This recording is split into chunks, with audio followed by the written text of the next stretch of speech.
Hello everyone, ये आपकी science की क्लास है। ये मेरा तीसरा या चौथा लेक्चर होगा। पहले सवाल से स्टार्ट करते हैं। सेल क्या है? Cell is the basic structural and functional unit of the body, यानी किसी भी पार्ट की बेसिक मूलभूत संरचना क्या होगी उसको कोशिका कहेंगे। ठीक है, पहला सवाल, पहला जो पॉइंट मैंने दिया हुआ है तो पूछा है बिगेस्ट सेल क्या है, दुनिया में सबसे बड़ी सेल कौन सी है? तो पहला उसका आंसर होगा एग। किसका एग है ये आपको बताना है। कमेंट बॉक्स में जाके बताइए कि कौन सा सबसे बड़ा अंडा होता है जो आपने देखा है, काफ़ी मालूम होगा आपको।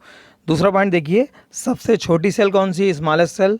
उसका नाम है माइकोप्लाज्मा जेलीसेप्टिकम। अगर आप भूल जाते हैं माइकोप्लाज्मा तो माइको से याद कर लीजिए माइक्रो, यानी माइक्रो अगर लिख दे रहा हूँ, माइक्रो मैं लिख दे रहा हूँ यहाँ पे माइक्रो, यानी ध्यान करने के लिए माइक्रो छोटी यूनिट होती है। ठीक है, माइक्रोन बोला जाता है, 10⁻⁻�6 होती है, तो माइक्रोन से माइक्रो याद कर लीजिए, ये खत्म हो जाता है यहाँ पे। तीसरा पॉइंट आता है लॉन्गेस्ट सेल।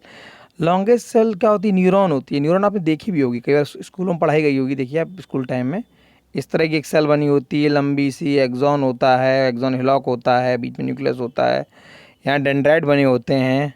ठीक है, यानी काफ़ी लंबी सेल होती है। ठीक है, इसको बोला जाता है न्यूरॉन। सबसे लंबी सेल कौन सी? न्यूरॉन।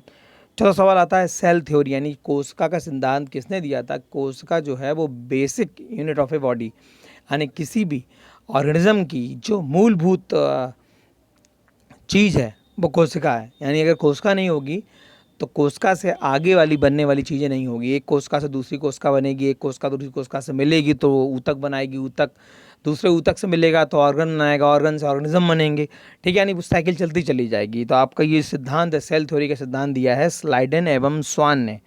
ठीक है, नेक्स्ट आते हैं अगली स्लाइड पे। देखिए मैंने डिवीजन बता दिया यहाँ पे, सेल का डिवीजन प्रोकैरियोट्स एंड यूकैरियोट्स में कर दिया। यानी एक अद्यतन सेल है, यानी पुरानी सेल है, एक नई सेल है। पुरानी सेल में क्या पाया जाता है? पुरानी सेल है वो छोटी होगी, नई सेल है वो बड़ी होगी। देखिए बाईं तरफ लिखी हुई पुरानी सेल यानी प्रोकैरियोट्स, दाईं तरफ लिखी हुई नई कोशिका यानी यूकैरियोट्स। ठीक है, जो प्रोकैरियोट्स है वो छोटी है, यूकैरियोट्स है वो बड़ी है। प्रोकैरियोट्स में क्या है? वायरस है, बैक्टीरिया है, साइनोबैक्टीरिया है, फंगस है, छोटी ईस्ट है। जो छोटे सेल्स होंगे वो प्रोकैरियोट्स में आएंगे। जो बड़े एनिमल है, प्लेनेट है, यानी कोई भी जानवर है वो कोई भी प्लांट है वो आपका यूकैरियोट्स में आ जाएगा। दूसरा पॉइंट देखिए, न्यूक्लियस क्या है? न्यूक्लियस के लिए साफ साफ प्रो बोल रहा है, नहीं मेरे पास नहीं, मैं पुराना हूँ तो मेरे पास न्यूक्लियस नहीं है, लेकिन न्यूक्लियस जैसा सब्सटेंस है जिसको बोलते हैं nuclide. A substance just like a nucleus but not exactly A nucleus, यानी वो चीज़ जो सेल के अंदर पाई जा रही है और वो बाउंडेड नहीं होगी, उसके चारों मेम्ब्रेन नहीं होगी, कहाँ खुली पड़ी रहेगी वो कहीं भी। यानी सेल के अंदर ऐसे ऐसे ऐसे ऐसे ऐसे करके कुछ पड़ा हुआ है और ये सेल है पूरी आपकी, तो ये हो गया न्यूक्लाइड, खुला हुआ पड़ा हुआ है। ठीक है, यूकैरियोट्स में क्या है? हाँ, न्यूक्लियस पाया जाता है, न्यूक्लियस मटेरियल पाया जाता है, न्यूक्लियस मेम्ब्रेन पाई जाती है, न्यूक्लियोलस भी पाया जाता है। तीसरा क्रोमोसोम यानी गुणसूत्र, 23 पेयर्स होते हैं एक व्यक्ति में, 23 जोड़े है ना, यानी टोटल 46 हुए। तो गुणसूत्र क्या है? प्रोकैरियोट सेल है, जरूरत ही नहीं ज़्यादा, देख ही रहे न्यूक्लियस नहीं है उसके पास, तो क्या होगा? सिंगल होगा, सर्कुलर शेप का होगा। आप यूकैरियोट्स के पास जाएंगे, एक से ज़्यादा हैं, सर्कुलर भी हो सकता है, किसी और स्पाइरल शेप में भी हो सकता है। ठीक है, सेल ऑर्गेनेल्स की बात करेंगे, माइटोकॉन्ड्रिया है, प्लास्टिड है, गोल्गी बॉडीज़ है। ये जो ऑर्गन माइटोकॉन्ड्रिया वो ये जो ऑर्गन्स हैं ये प्रोकैरियोट्स में नहीं पाए जाएंगे क्योंकि प्राचीन सेल है, ऐसा का इतना ज़्यादा काम नहीं करना पड़ता। यूकैरियोट्स में क्या होगा? यहाँ प्रेजेंट होंगे। अगला ये बड़ा महत्वपूर्ण पॉइंट है, सेल वॉल यानी कोशिका भित्ति। जो आपकी कोशिका होती है उसके चारों ओर जो भित्ति, ये कोशिका मैं बना रहा हूँ देखिए, ठीक है, उसके चारों ओर जो भित्ति पाई जाएगी उसको बोलते हैं कोशिका भित्ति। ये बाहर ये देखिए, ये मोटा मैं कर रहा हूँ, उसको मोटा मोटा करता जा रहा हूँ, ये कोशिका भित्ति, इसको मोटा कर दिया मैंने, कोशिका भित्ति है। तो सवाल आता है ये कोशिका भित्ति प्रोकैरियोट्स में होती है? हाँ साहब होती है। उसका नाम क्या है? पेप्टिडोग्लाइकेंस। ठीक है, पेप्टिडोग्लाइकेंस। लेकिन जो यूकैरियोट्स दो तरीके के हैं, प्लांट और एनिमल। एनिमल में कोशिका भित्ति नहीं पाई जाती है, तो आप कहोगे फिर क्या होता है? कोशिका मेम्ब्रेन होती है, यानी सेल मेम्ब्रेन होती है। सेल उसको बोलेंगे कोशिका झिल्ली होती है कोशिका झिल्ली है किसमें? प्लांट में। कोशिका भित्ति नहीं है। ठीक, कोशिका भित्ति किसमें नहीं है? एनिमल में। एनिमल सेल में कोशिका भित्ति नहीं है, प्लांट सेल में कोशिका भित्ति भी है, कोशिका मतलब झिल्ली भी है। जबकि एनिमल सेल में क्या है? कोशिका भित्ति नहीं है लेकिन सेल मेम्ब्रेन है। भाई कोई ना कोई तो ऑर्गन को बाउंड करने वाला होगा। याद कर लीजिए, प्लांट में आपकी सेल वाल पाई जाती है, वो सेलुलोज की बनी होती है। एनिमल सेल में आपकी सेल वाल नहीं पाई जाती है, हिंदी में इसको कोशिका भित्ति बोलते हैं। बार बार सवाल आता है, एनिमल इतना मजबूत अपने आप को बचा लेगा, यानी कि उसके बाहर कोई भित्ति अगर दी जाने की ज़रूरत हमें लगता नहीं है, इसलिए शायद नहीं, भगवान ने नहीं बनाई है। ठीक है, याद करने के लिए बोल रहा हूँ, सिर्फ समझने के लिए। एक और डिवीजन है प्लांट सेल और एनिमल सेल में, ये भी पूछा जाता है कई बार। CDS में पूछा गया, UPPC से पूछा गया, UPSC में अभी तक इस तरह के सवाल पहले आते थे, आजकल नहीं आ रहे हैं, लेकिन फिर भी कोई भरोसा नहीं, क्योंकि इस समय बड़ा कोविड के ऊपर बहस चल रही, तो आ सकता है कोई पूछ दे कि इस सेल में क्या पाया जाता है। प्लांट सेल बड़ा होगा, क्यों? क्योंकि प्लांट एक तो पत्ते हैं, फूल हैं, फल हैं, जाइलम, फ्लोएम, ऊतक होते हैं, आपको पता रहते हैं। एनिमल में कई सारे ऑर्गन हैं, लिवर भी है, किडनी है, उसके अंदर ऑर्गन है, ब्लड वेसल्स हैं, ब्लड वेसल के अंदर कैपिलरीज हैं। तो यानी जो एनिमल सेल होगी वो छोटी होगी, जो प्लांट सेल होगी वो बड़ी होगी।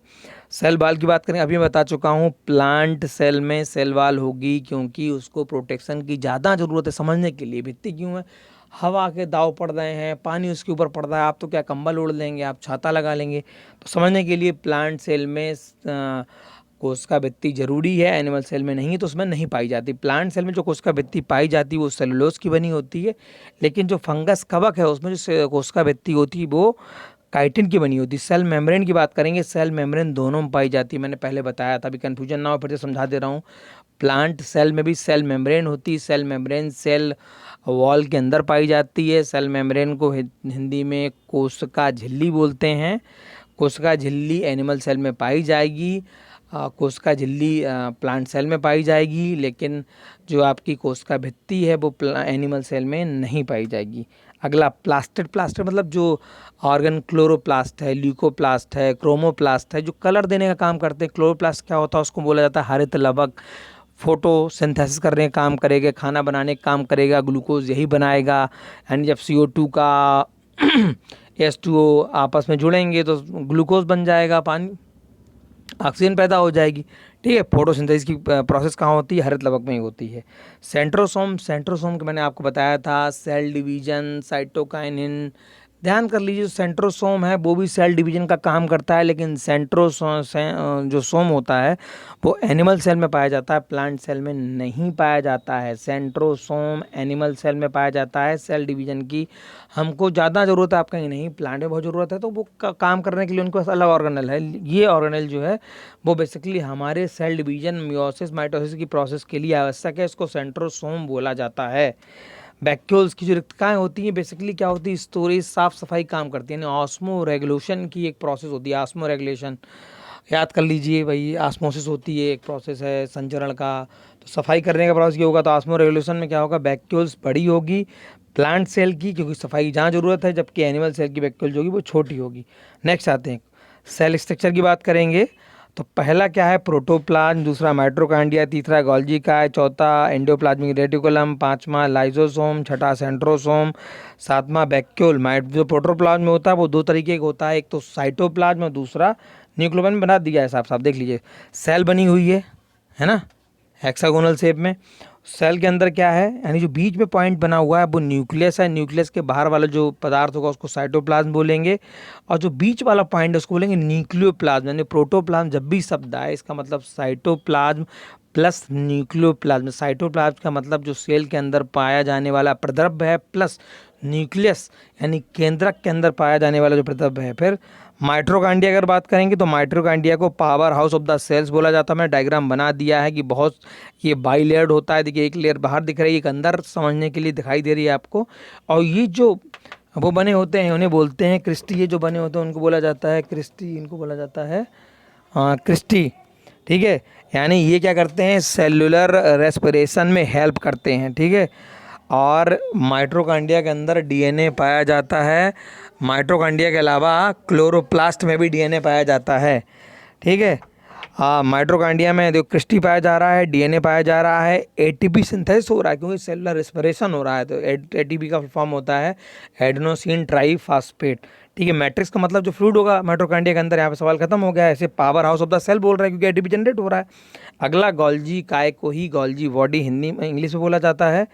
ये क्या करता है, सेल वॉल यानी कोशिका भित्ति, सेल मेम्ब्रेन यानी कोशिका झिल्ली और लाइसोसोम इसके सिंथेसिस में हेल्प करता है। ये बेसिकली इसका काम क्या है, कोई मटेरियल हुआ उसको स्टोरेज किया, उसकी पैकेजिंग किया और उसको बाहर निकाल दिया। साफ सफाई का भी किसका गोल्जी बॉडी का काम है।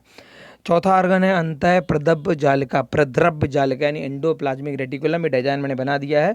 न्यूक्लियस के चारों ओर ऐसा बना रहता है, लंबी लंबी सी पतली पतली सी लेयर्ड स्ट्रक्चर बना रहता है। उसके ऊपर जो पॉइंट लगे रहते हैं छोटे छोटे, वो राइबोसोम होते हैं, यानी एंडोप्लाज्मिक रेटिकुलम के ऊपर अगर राइबोसोम लगा हुआ तो उसको बोला जाएगा रफ, खुरदरी।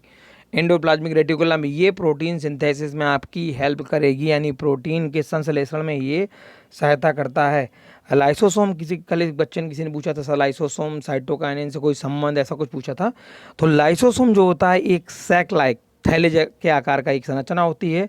ये सिंगल एक ही मेम्ब्रेन इसके चारों तरफ पाई जाती है।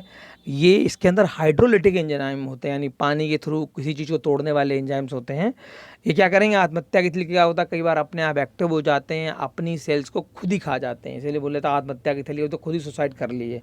ये जो मैमल्स का आरबीसी होता है, यानी जो हम लोग हैं, हमारा जो आरबीसी होगा तो स्तनधारियों का, उनमें लाइसोसोम नहीं पाया जाएगा। नेक्स्ट सेंट्रोसोम बता चुका हूँ मैं। सेंट्रो से सेल डिवीजन याद कर लीजिए, लेकिन ये एनिमल सेल में पाया जाता है, कोशिका विभाजन में हेल्प करता है। अगला बैक्यूल में बता चुका हूँ, सिंगल मेम्ब्रेन की होती है। इसे डेड ऑर्गेनेल्स बोला जा रहा है, साफ सफाई का काम कर रहा है, ऑस्मो रेगुलेशन का काम कर रहा है। अरे फ्लूइड बढ़ गया है उसको कम कर दो, कम हो गया उसको बढ़ा दो। कई पॉइंटेड कई मतलब बड़े वैक्यूल्स होते, गुब्बारे जैसे बने हुए हैं अंदर, कहीं छोटे गुब्बारे कहीं बड़े गुब्बारे। विषैले जो टॉक्सिक मटेरियल होते हैं उनको भी कलेक्ट करके डिस्ट्रॉय कर देते हैं। तो आपका ये चैप्टर सेल वाला जो मोस्ट इंपॉर्टेंट चीज़ें थी मैंने ख़त्म कर दी हैं। Good bye.